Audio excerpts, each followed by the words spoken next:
1 week season. Hello, 1 week season family. This is Matt Prich coming to you here on this week's bias check episode. It is week 9, and OWS has a great deal as always for you guys. In week 9, it is the Bink Machine. So if you have been waiting to get started on utilizing the Bink Machine, whether that is for single entry or MME lineups, I am a single entry builder. I often use the Bink Machine when I have enough time to sort of fully utilize it. What I really like to do is take pairings of, say, a quarterback with, 3 of their options, put them in there with kind of the rest of what I have going and just kind of see what it starts to spit out. It's really helpful for checking out, if you have kind of a core group, checking out what the optimizer thinks around that. You can have it build 10 lineups, 15 lineups, 20, 100 lineups, and you can shop through them to decide, with your core, what else does the optimizer like. So check that out. It's $350 a week because there are 14 weeks left, including the Super Bowl. And we have sort of this price discount on it this week. Gosh, I have everything except for the price. $49, right? $49 at this point. And you know what? If you don't like it, talk to someone at OWS. They are going to give you a money-back guarantee on this optimizer. So go and check that out this week. And let's dig into our bias check episode. I always start by looking back at what we were thinking last week. I think that's a good process, and I think it always does help us to look forward. So let's look back at last week. Specifically, things we had talked about on this show. We had talked about how the New York Jets had a strong negativity bias against them after Justin Fields got benched. Coach speak, right? There's a lot of stuff out there sort of trashing the Jets, their ownership, really just everything about them. And then, of course, against the Bengals, they managed to make it a game. Justin Fields manages to, have a decent day. Breece Hall goes off. But most people had simply dismissed that team, right, because of that negativity bias. Negativity bias is a strong bias. It has the effect of, right, making us leave things alone. Negativity bias is a tool that politicians use when they don't want one side, one group of voters to participate in an election, because that's what negativity bias does. It leads you to stay away, right? And people did stay away from the Jets. Of course they did. But if you were able to pick up on that overreaction because of negativity bias, maybe you had a good week. Think of this week, right? Who is being discounted, right? Simply because of this negativity bias. What players, what teams have that attached to them, and is it possibly an overreaction? So that's something to continue thinking about as we go forward. We had talked about the San Francisco 49ers and CMC especially, right? Because he had just kind of been humming along, churning along, 20 points every week. And what ultimately happened, or what we were ultimately talking about, was in the case of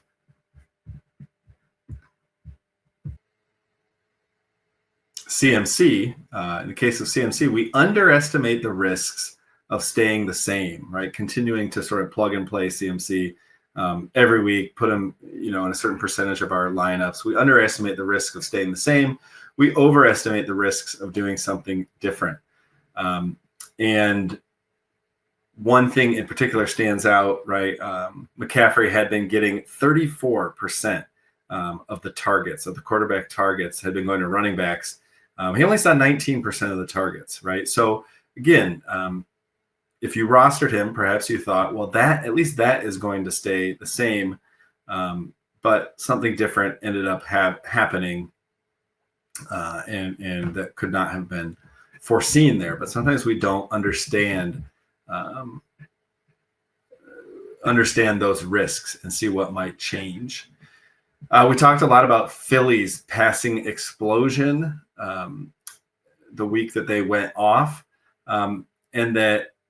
against Minnesota. And perhaps that passing explosion was a product of the Minnesota D, and that it was not something that was going to continue. Well, when A.J. Brown was ruled out, it made it a little bit easier to shift to the running game.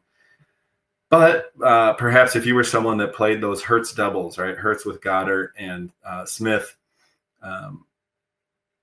what you were not recognizing was that the impetus to play them was built off of a bias, right, recency bias, and that Philadelphia did not all of a sudden become a pass-heavy team, but they are who they are, right? And that one game was sort of a blip on the radar and not something to put too much weight into, right? There were a lot of signs pointing us to Saquon Barkley that the Giants are worse against the run, but a lot of people were off Barkley at that point, and had just sort of written him off as, well, he's done this season, right? There was a lot of coverage at the beginning of the season saying that he had the most carries the year before, and so he was obviously going to drop off. Again, that has happened. He has dropped off in his production this year, but in the space of a single week, that is not necessarily going to hold true. So that was a bias that if you recognized it, you were probably able to play Barkley and have a pretty good week. Recency bias was also going to cause us to question Denver's defense last week and assume that Dallas, who was ranked 6th in DVOA for offense, would just be able to score, right? Well, not a lot of people played that game. It went a little bit under-owned. But the wrong way to play it, in hindsight, of course, was to roster a Dallas bringback. I think I had mentioned that, at least in my initial thoughts, if not on this podcast, that perhaps reacting to this bias means we should continue to play Denver pieces from this game, but maybe not put so much weight into the Dallas bringback, because what we knew was that Dallas's D is actually the worst in the league. Their offense was good, but would struggle with Denver, and possibly the idea of that game elevating to shootout level causes us to underrepresent how bad Dallas was and how easy it would be for Denver to score, resulting in a blowout. We had also talked about the Indianapolis-Tennessee game, saying there was a lot of certainty in how that game would play out. And it played out sort of exactly probably how people were thinking. Indianapolis dominated. Taylor scored 3 touchdowns, right? The running game went off. But again, when there is a lot of certainty around the game, it is good to recognize that and to understand that that is not exactly how it will always play out. So again, we'll be kind of looking for those things at the end of the episode here, see if there's any other biases that we can recognize this week, and they'll point us in directions, or at least point out things that we need to dig deeper into before we settle on our lineups. Every week I have been checking and tracking since week 3 the top 10 owned running backs. And every week we see, including in week 8, that the only running backs worth rostering were the top 10 highest owned running backs. So let me go over for you last week who were the top 10 highest owned running backs and what were their fantasy scores. So we had Bijan Robinson in a contest that I was in. I think it was the 3 max, the $150 3 max. He was 63% owned and put up a whopping 6 points. Taylor was 31% owned, put up 40 points. Henry was 29% owned, put up 19 points. Rashad White was heavily owned, 20%, put up only 8 points. Barkley at 13% ownership, put up 36 points. Cook put up 36 points. CMC put up 9 points. Achane, 20 points. Brown from the Bengals put up 25 points. And Breece Hall put up 35 points. There was probably one usable score outside of those 10, and that was the 0.1% owned RJ Harvey from Denver, who put up 24 points. Again, it's thought of that as we keep sort of progressing deeper into the season, as salaries rise, as we are left with less of these value running backs, that there's going to be some fragility in these top 10, that some of these will have to kind of wade through and pick and choose our best. But I think that DFS is still going to be an act of picking and choosing from amongst the top 10 highest owned running backs on the slate. I do not see the need for really searching outside of that. It's possible that there will be a week where that does happen. But until that does happen, I'm going to focus my energies elsewhere. All right. There's a sort of a large idea that I'd like to kind of talk about here in the middle. I think it's helpful. It definitely is about biases and kind of biases on a macro level. And then at the end, we'll go into some places where I am noticing some pretty strong biases and some ways to react off of those. But DFS in its essence, right, is about predicting the future. We like to say it's not about predicting. It's not sort of putting a whole bunch of plays in there and trying to figure out what the best plays are, but it is predicting the future and trying to position yourself in the best way for future events to shape out the way you thought they would. And predicting the future means staying free of biases, right? So I went through sort of a thought process on this. What do I mean by this, and how does this relate to DFS and fantasy football in general? Well, my first point out of 3 is this. You cannot predict the future. So what you do in DFS is put yourself in a position to win. Okay, that makes sense. I'll talk about that a little bit. Another thing that I want to talk about is you are unlikely to accurately predict the future if you think you know how it's going to go. I'll talk a little bit about that.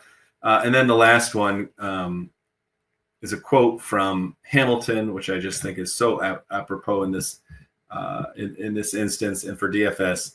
If you stand for nothing, then what will you fall for?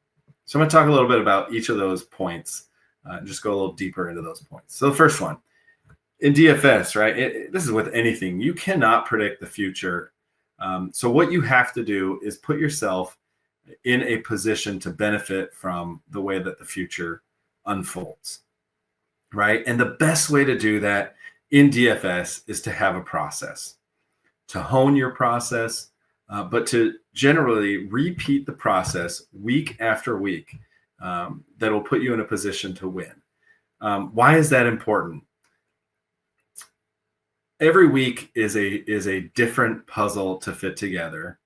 But if you do not have a process for fitting together that puzzle, right, you may spend so much wasted time looking at random parts of that puzzle, not knowing where to start, right? You are prone to biases sort of taking control and leading you in the direction that they want to go.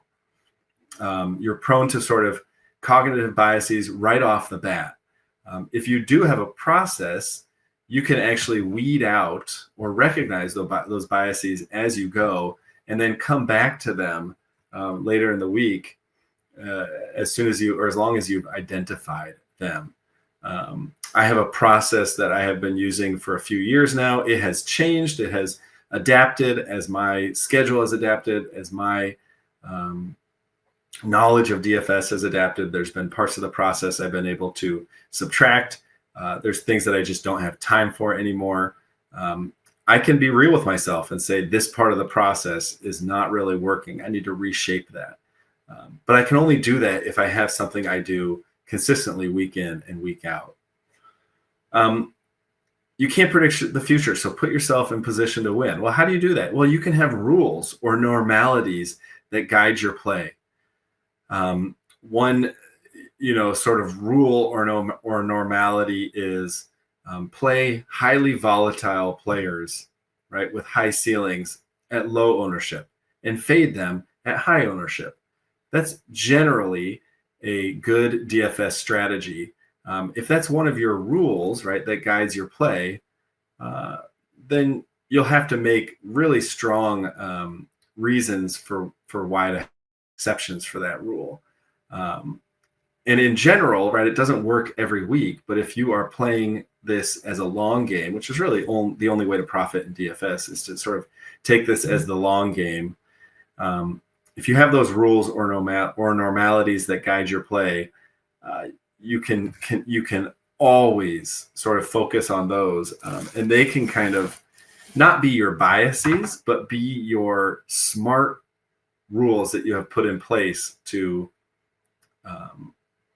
eliminate bias. I think rules or normalities eliminate biases, right? I'm not as likely to sort of chase a box score if a highly volatile player has succeeded 2 weeks in a row, right, as their ownership goes up, because I have a rule in place that tells me, no, you shouldn't do that. That's not good DFS.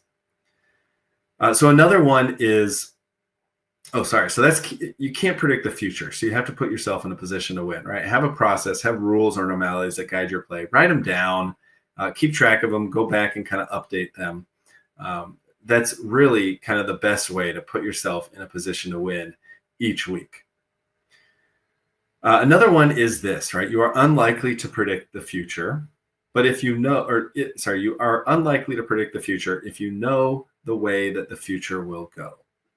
And again, this is if you think you know the way the future will go, right? In DFS, you have to be open to the possibility of what ifs. For example, last week, there was a ton of certainty in the Indianapolis, Tennessee game, right? And that would have had us playing, of course, Jonathan Taylor. He has been the only player on that team to really hit for a high score with all of that team's success. But of course, and of course, if you played it last week, right, congratulations. That is the way that it went. But you have to be open to what ifs, right? What if Jonathan Taylor is not the one that produces the high score? Well, there are obvious answers to that, right? What if that doesn't happen? Well, then it's the pass catchers, or it is the quarterback, sort of running a couple in.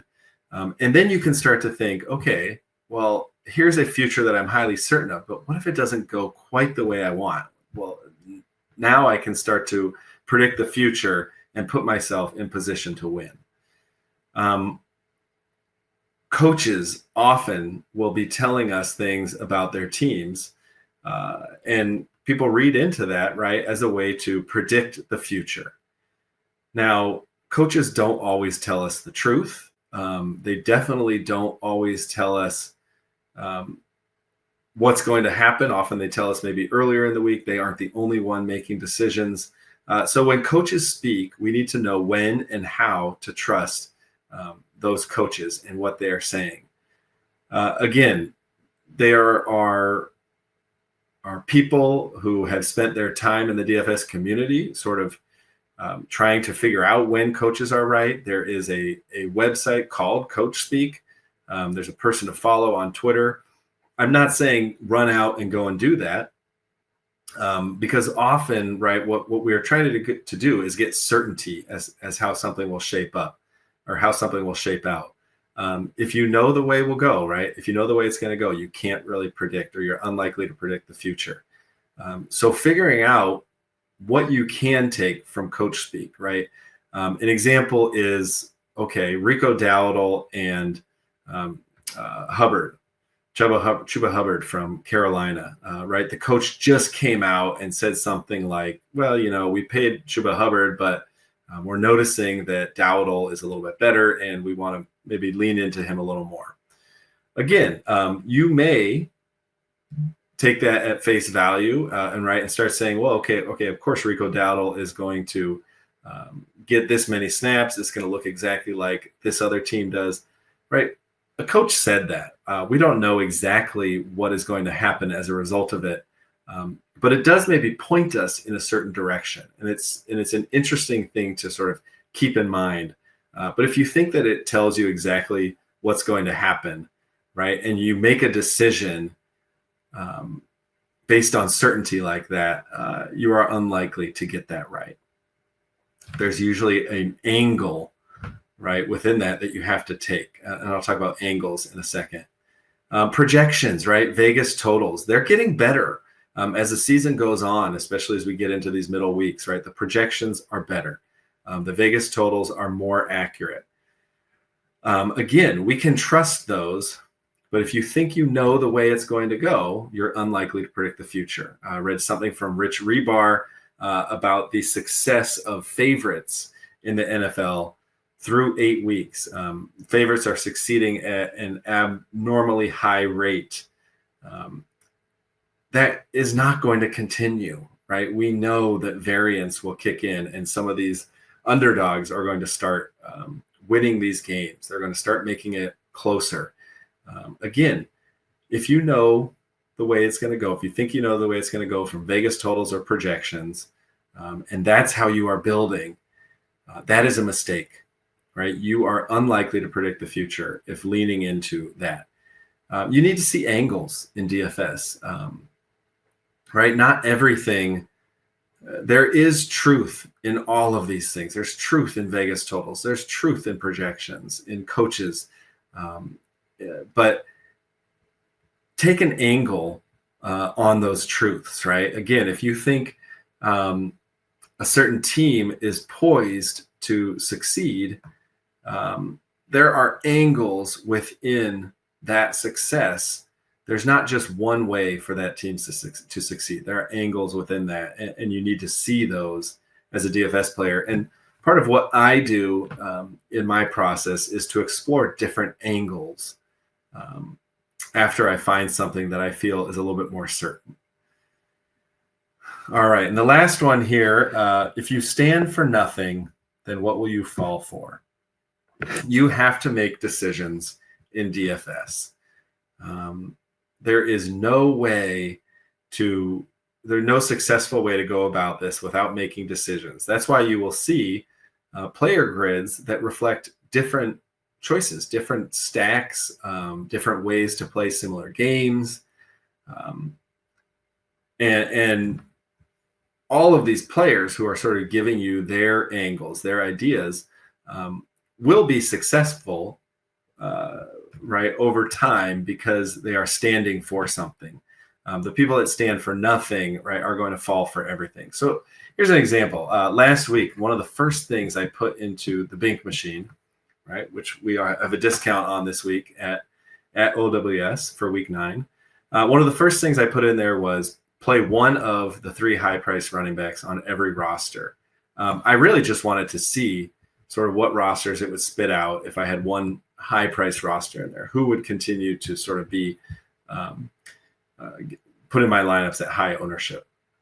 So I really didn't have a strong stance on the 3 at the beginning of the week. And that was a mistake of mine because ultimately I faded Jonathan Taylor on the main slate, faded him because of the combined ownership and the price, and said I will roster the other 2. Again, I made that decision because I did not have a strong stance on the 3. I did not take the time to wrap my mind around those, to make a choice. Not saying I would have made a different choice, but that was a bad decision on my part because I let ownership and price sort of dictate what I was playing rather than sort of thinking through that and trying to find some other ways of making that decision. And that's not just a bad decision because of the outcome. It's a bad decision because I fell for something. I think I fell for playing McCaffrey at lower ownership rather than playing Taylor, who was in a better spot at higher ownership and price. Another thing we do if we stand for nothing, right? If we don't make decisions, is we spread our ownership out too much to too many players, right? This is generally known as FOMO, fear of missing out. I've been very good at not doing this throughout the week. Last week, I had FOMO and entered 3 extra lineups into a different 3-max, $150 3-max contest because I wanted to take advantage of the low ownership on the Denver and Dallas game. I did this on a Sunday morning. And I did not construct those lineups in a plus EV way. I did not take the time to construct those lineups. I simply sort of submitted them. And again, that was a stance where I stood for nothing. And I fell for this desire to sort of hedge my bets, to play that game, to put a little bit more ownership on that game. And again, that could have worked out, right? Because Denver did really well. I could have stacked up, the Knicks and Franklin, but I did not give it as much time to think about it, and just had a poor result there, sort of giving into that. We do have to make hard decisions at some point. And as DFS players, it's important to do that before Sunday morning. Again, we can't predict the future, especially we can't predict the future of what's going to happen on our Sunday morning, how our time is going to be crunched. Something might pop up in your life that doesn't allow you the time, to make the decisions you need to make. Or like last week, right, you might end up with some late news that really confuses the situation, as Drake London was sort of made inactive, and Mooney was, jammed into rosters at a too high of ownership. If you had not made a lot of other decisions by that point on that Sunday morning, right, that new information likely would have sort of given you a little bit of an information overload. So don't wait till Sunday morning to make your hard decisions. Narrow down your player pools, narrow down your player grids, whatever you want to call it, before Sunday, so that you have Sunday morning to respond to some of those other situations that might develop. Otherwise, right, you are prone to the different biases that are going to sort of be affecting your brain and making you think fast. I wanted no part of Drake London last week. I wanted really no part of the Atlanta passing game. I was only in on Bijan. But again, I did not stop to think about what London's absence might do to Bijan. Again, like as you see, I was still trying to juggle some other decisions on that Sunday morning.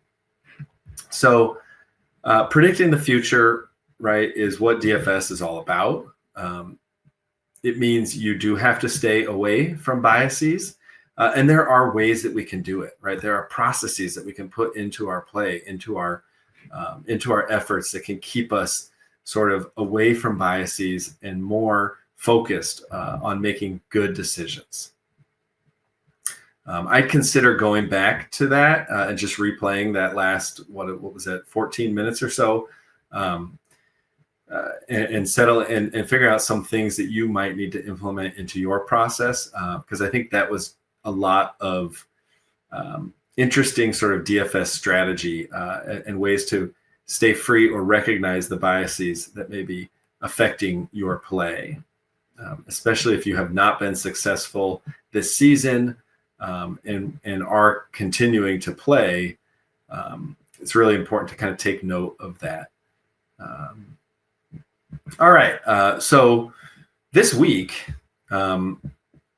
I am sort of instituting a roadmap of decision-making for my process. It's something I'm adding, right? I always do sort of my initial thoughts. I always kind of look at who are tourney winners, independent of game environment. I look at game environments. I try to figure out my plays from within that. A lot of different sort of parts to my process. But this week, I'm sort of adding an extra step that's going to help me make decisions. And I'll share it with you because, again, recognizing biases is all about helping us make better decisions. I am going to find the 3 running backs that I like from the top 10 owned or predicted owned running backs. I'm going to settle on the 3 running backs I like from the top 10. Of course, this is pricing considered. I want to make sure that these running backs, I'm comfortable with their price. I'm comfortable with their role, who they are, what games they're in. And I'm going to find 3, write them down. Those aren't the only 3 I'm going to play, but I want to have my top 3. All right. Second, in terms of decision making, I'm going to find a quarterback, right? And again, I'm probably going to find a few quarterbacks. I'm not sure how many I will find, but every quarterback who fits into sort of this criteria. So quarterbacks with as many sure, right, or at least obvious wide receiver and tight end pairings as possible. I want to write down the quarterback and I want to write down the pairings. Again, these are that have some historical data. You can go to fantasydata.com and go and look at historical fantasy data. Look at the pairings that have worked, that have popped multiple times throughout seasons, right, against certain defenses. So I want to write down those quarterbacks and the pairings. I want to find a quarterback who I can pair with at least one, right, other position player, and perhaps multiple to take advantage of, as JM was calling it, the math. For lack of a better term, the math. I'll consider if playing a bring back from the other team is worthwhile. I'll write those down. I'm taking pricing into consideration, but I want to have a list. These quarterbacks have someone who I'm pretty sure, right, if they are in the game, this guy's in the game, right? And not all quarterbacks are like that. Not all teams you can say, yeah, I can count on that. And then again, your opinions are going to be different than someone else's, but I want you to have a list that you can rely on. I'm going to write down any of the value players on the slate. And value players can be throughout different price ranges. We think, right, later in the season, they are going to command a higher salary. So who are those guys who are going to command a higher salary later in the season? They are, right, good people to sort of keep in mind as they're going to have higher ceilings than what their salary kind of indicates. And finally, I want to write down who are the highly volatile plays who I expect to carry low ownership. Again, I may also include all the highly volatile plays, even the ones who have high ownership, because I'm not sure what ownership is going to be at this point. So I want to write down, usually those are low cost players, right? Players in the 3K to 4K range whose scoring is volatile. They may produce, they have the ability to produce 20 or 30 points on a week, but a lot of weeks, right, they don't get there because of matchup, because they don't hit the big plays, because they don't get the touchdowns, something like that. So this should give you a strong start to your decision-making this week. If nothing else, they give you something to fall back on a Sunday morning if you are struggling to make decisions then. These choices should reflect your initial thoughts. They are not meant to be, someone else's thoughts that you're going to question. They are thoughts that you are comfortable putting on paper. You're comfortable telling someone else, right? You're comfortable building lineups from. So what that will allow you to do with your, maybe Saturday or Sunday morning, depending on when you allocate time, right? You're going to be left with the task of adding those complementary pieces. Maybe someone else has brought up a player and their rationale or reasoning behind it is something you missed, right? So you add them in. Or you find a way to sort of make them a complementary piece. It also allows you to react to late news better. I think as we get deeper into the season, we will continue to get this news. We'll get weather that's going to disrupt things. So all of these are important going forward. We haven't had many difficult Sundays yet, but we will. And you're the one who gets to decide, right, whether that news on a Sunday is significant enough for you to change your original plan. It may not be, right? Drake London being out last week did not affect me because I knew I was not playing him. I was not really in on that game outside of Bijan Robinson.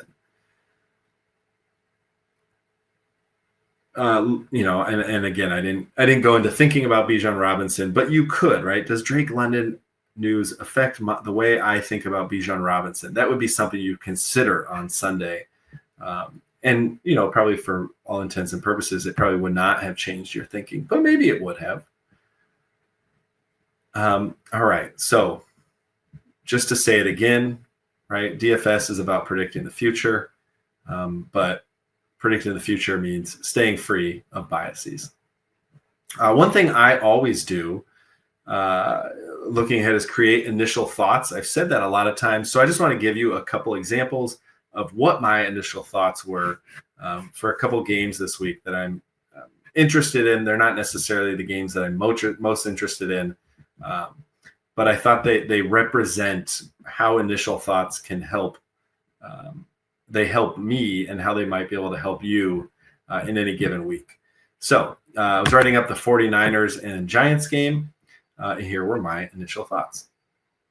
I said, hopefully last week was simply a blip in the offensive system of San Francisco that had been so successful for so many weeks despite injuries. San Francisco is currently ranked 10th in offensive DVOA on the strength of their passing game, of which 34% of targets were fed to CMC over the first 7 weeks of the season. Houston was able to upend that, while no other team has. The New York Giants have been bad against the run, right? We just saw what Barkley did, and they have lost many offensive pieces. So it's hard to see this game getting away from San Francisco, even with their poor defense right now. So how do I make that actionable, right? Those are my initial thoughts. How does that become actionable?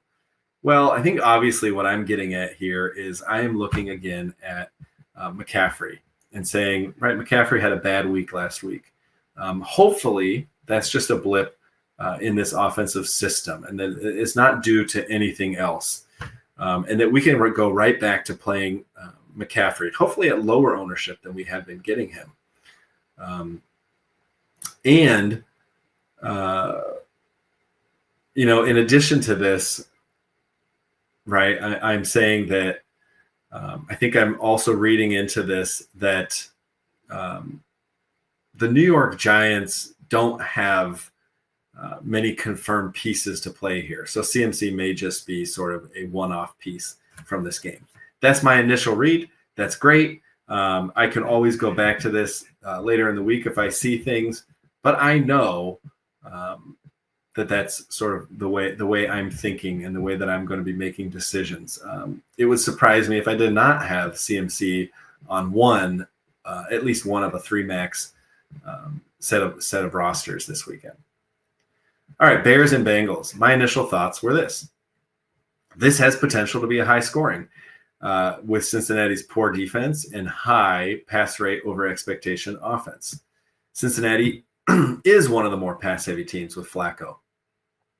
Chicago will probably keep focusing on their rushing game as the primary engine of their offense.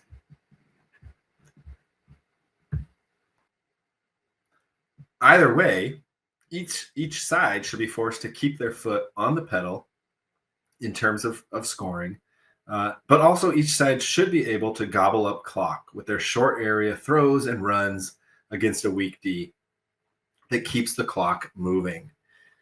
So what this is telling me, again, if I am sort of trying to take action on this, is I see this as a good game environment. I'm a little wary that each team is going to spend so much time executing their drives because they're going to be so successful that the clock will keep running. So that's maybe playing to the downside. But I also know that the Cincinnati side should be rostered for the passing game. And Chicago, I think, what I'm reading out of my initial thoughts here is that I can roster both the running game and the passing game and probably have some success if this game plays out as I see it playing out.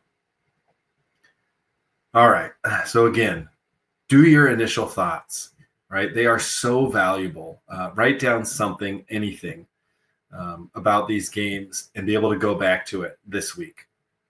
If you did not listen to Mike Johnson's workbook, or if you don't get that, that is one thing he talked about in his process, that he always goes back on some point on Saturday and kind of reads through his player grid, reads through the things he's been saying. Sorry, because there is so much during the week, so much information that it can affect what we wanted to do in the first place. All right, looking ahead this week, again, I'm going to kind of share with you this new process. I'm going to wait for ownership on the running backs so I can highlight them. My quarterback stacks so far this week and players that I can play sort of in addition to that are Caleb Williams. I feel like I can play him with Loveland if Komet is still out, with Adunze, and with Swift. So I can match him with any of them. I could see that combination being very, very profitable because I can see him succeeding with each of those players. If I play Flacco, right, I'm going to play Jamar Chase. I may also play Higgins, but Jamar Chase is the priority there. Drake May has had a lot of successful weeks here. He has always hit with one other piece from his team, but it's hard to tell who that piece is going to be. Again, that's valuable information to know. If I play Cam Ward this week, I'll probably play him back with some Chargers pieces, realizing that there's not a lot of certainty with Cam Ward. He is the cheap piece that I am creating value with. So I'll be looking to sort of mix and match him with some Chargers pieces, right? Knowing that if Cam Ward goes off, it's likely because the Chargers have built a big lead. Mahomes, right? Mahomes goes nicely with Rashee Rice. We all know that, but that's the example of a quarterback who I'm interested in this week, and the other piece that I expect to get right if I get Mahomes right. All right.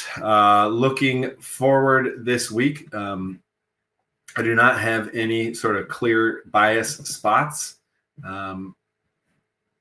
Just a factor of how I looked at this week, but I think there's a lot to digest this week and make some decisions before Sunday starts, right? Really make yourself do that. I've given you some ideas of how to make decisions, and I'd encourage you to follow those if you aren't sure what to do. Good luck this week. I sincerely hope all of you have enough time to make good decisions and to be proud of the rosters that you put out there.